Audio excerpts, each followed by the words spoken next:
Welcome to Haunted Canada.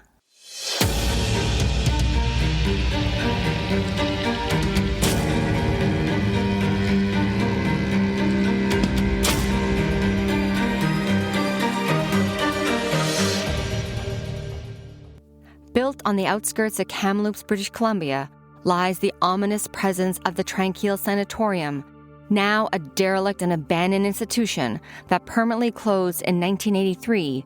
It is steeped in the legacy of despair and suffering.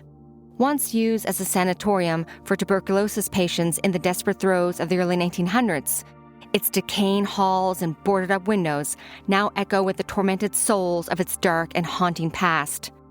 Whispers of the restless spirits and the chilling encounters with ghosts who wander the abandoned buildings and underground mysterious tunnels make this desolate place the chilling center of ghostly manifestations and unspeakable horrors, making Tranquille Sanatorium one of Canada's most haunted locations. Hi everyone, this is Nadine Bailey, host of Haunted Canada, a podcast dedicated to the most creepiest and bone-chilling ghost stories and hauntings north of the 49 and around the world. Now turn off the lights and lean in as I share the darkest tales surrounding the Tranquille Sanatorium.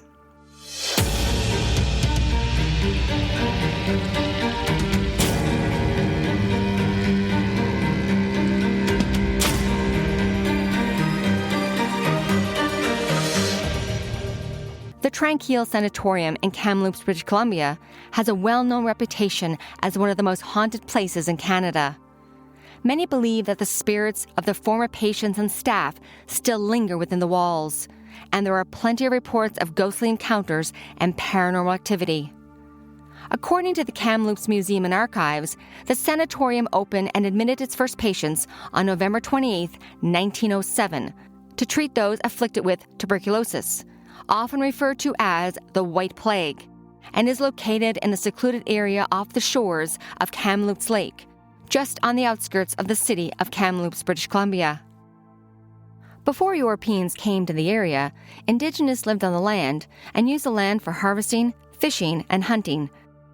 In the 1890s, the land was then owned by Charles Cooney and William Fortune, two gold prospectors and fur traders who became very wealthy ranchers and were so kind that they began taking in those afflicted with tuberculosis and allowed them to live in the small buildings and tents on the property for as long as they needed. Eventually, the British Columbia government, under the guidance of the Anti-Tuberculosis Society, purchased the land to build the King Edward Memorial Sanatorium as a therapeutic space for those afflicted with tuberculosis, and eventually renamed the sanatorium Tranquille. The name Tranquille comes from French-Canadian fur traders who, in the 1800s, renamed the area after a Saquapemzi chief, who they refer to as Tranquille, the French word for calm. By the early 1900s, the dark grip of tuberculosis had taken its hold and had become the leading cause of death in Canada, killing thousands along the way as its deadly grasp made its way across Canada, spreading from person to person through the air, mercilessly taking souls like the Grim Reaper. Tuberculosis spared very few, and it did not discriminate. Young and old, rich or poor, it didn't matter who you were. No one could escape its deathly embrace, as a single cough could strike you down. There are many terrifying stories of just how fast tuberculosis could take down a person. From people who seemed perfectly fine one evening, then went to bed, only to be found dead the very next morning, to stories of how a single cough would travel throughout an entire family, killing everyone within a few days. It terrified the nation, hiding in and haunting every corner with its icy touch, while being completely indifferent to the pleas and the prayers of its victims. Like most cities within Canada, the United States, and around the world, sanatoriums were being built and designed to assist and help treat tuberculosis patients. They were usually away from the general public, and while some of these sanatoriums required patients to pay, including Tranquille, the majority of these hospitals were free and run by the government. Originally, Tranquille Sanatorium charged patients $55 a month to stay at the hospital, about $1,000 in today's money, with the average stay being around 200 days, almost 7 months. Eventually, the government realized that the hospital and the care should be accessible to everyone in need, and people from across Canada were sent to Tranquille for treatment, as well as soldiers from World War II. Tranquille Sanatorium was built near Kamloops Lake, so the fresh, cold mountain air in the winter months and the dry summer heat would help the lungs of those who were afflicted with tuberculosis. When the sanatorium opened, it could house 49 patients, and over the coming years, it expanded to accommodate 360 patients. As the Tranquille Sanatorium grew, the doctors and the nurses moved into the surrounding buildings and built houses for their growing families, forming a community called Tranquille. The community grew as well to have gardens, farms, a schoolhouse, fire department, post office, and a gymnasium were built. The hospital was very advanced at the time and dedicated to preventing the spread of infection, with a strict regimen of healthy foods and rest, with most tuberculosis patients sleeping on the open veranda. Now, if you're wondering what an open-air veranda is, it was an enclosed area outside the hospital, sometimes with a mesh screen around it to keep the insects out, while also allowing circulation of fresh air. The veranda housed dozens of hospital beds lined up next to each other, providing a semi-outdoor environment for recovery and relaxation. Tuberculosis patients would sleep outside during all seasons, as it was believed that the cold, fresh air would help in the recovery. The concept was aimed at promoting natural ventilation and light, which were believed to have therapeutic benefits for patients. In the winter months, it got so cold that the nurses even said that some mornings, the faces and the bodies of the patients were covered in frost. While many sanatoriums in the early 1900s were just considered a place for the sick, Tranquille Sanatorium really took on a different approach. As a patient, your daily schedule was strictly regimented by hospital staff and usually included laying in bed in the open-air veranda for extended periods of time. You were not permitted to open your own mail. You were not allowed to receive gifts of clothes or food from family members. This unjust treatment was often excused as being therapeutic and in the best interest of the patients. The sanatorium site consisted of a dozen buildings surrounding the hospital, including housing for the staff to live in, administrative offices, the kitchen, and the morgue, just to name a few. The design of sanatoriums often included secluded areas to help prevent the spread of disease and to provide the patients with a peaceful environment for recovery. The interconnected buildings and underground labyrinth of dark and foreboding tunnels not only served practical purposes such as transporting goods, but also as an effective way to transport dead bodies, mainly so that other patients would not see them and would not be alarmed. When a person died at Tranquille Sanatorium, their lifeless body was swiftly removed from the area, placed on a metal hospital gurney, wrapped in a white sheet, and silently transported through the murky underground tunnels to the morgue. I can only envision the hundreds, if not thousands of souls that would have made this solemn and final journey, a haunting procession of bodies, a macabre parade creeping through the shadowed underground passageways, a horrifying ritual repeated day after day for those who passed away within those walls. The echoes of the metal wheels on the damp earth rattling and lingering in eternal darkness. The lucky ones who did recover from tuberculosis were able to go home. Yet sadly, close to 1,500 people died at the sanatorium over the years, many of them buried at the nearby Tranquille Cemetery in unmarked graves.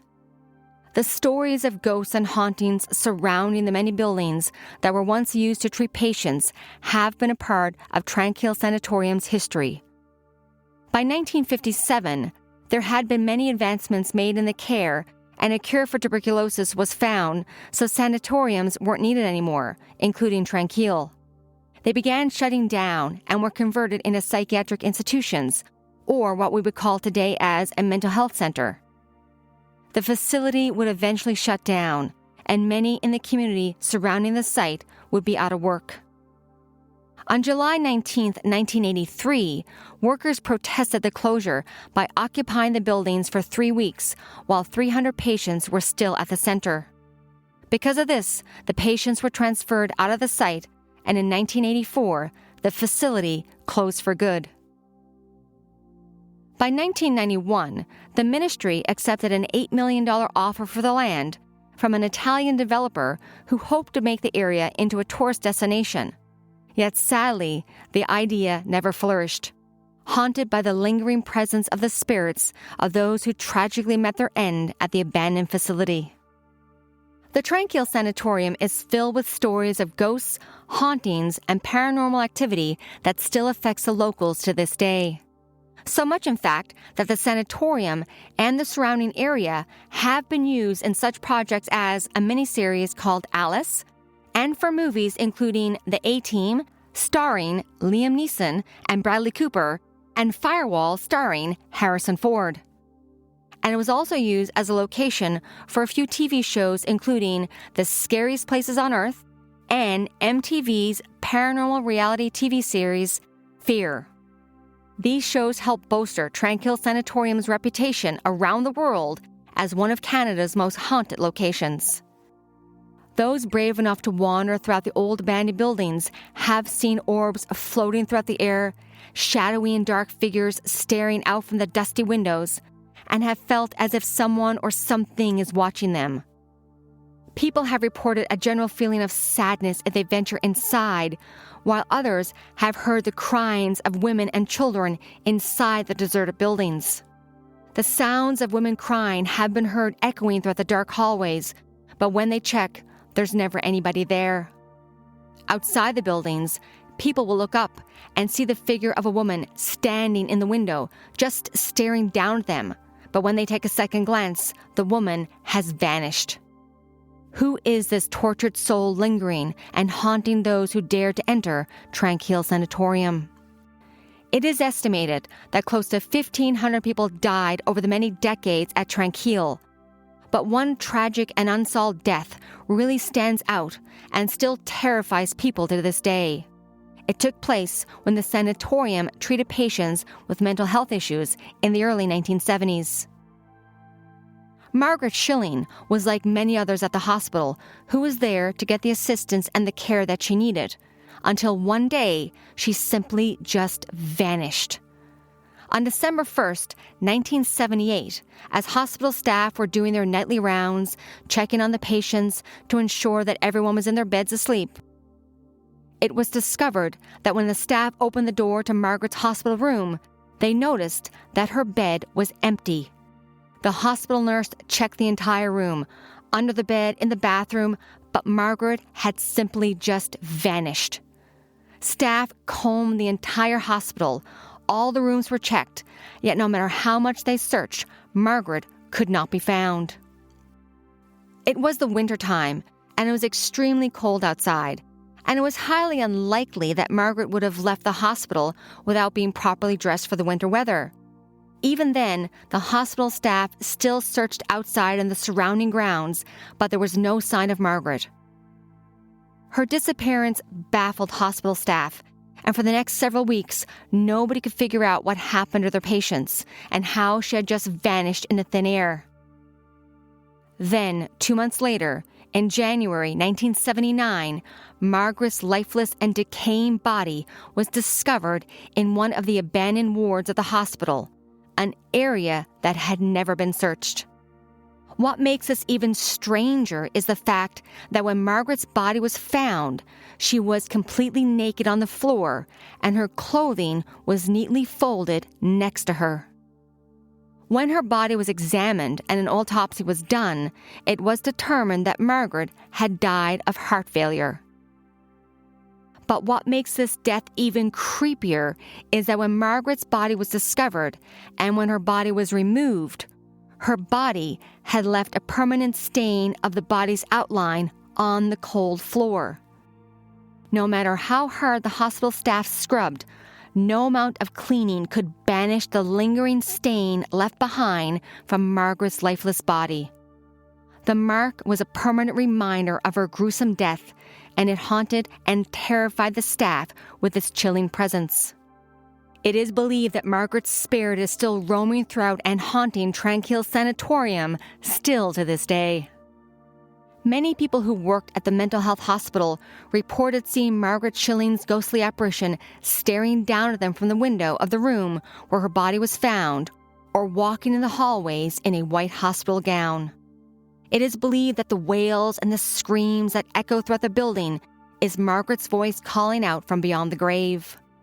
Others have reported over the years hearing the sounds of the squeaking wheels of the metal gurneys being pushed up and down the hallways.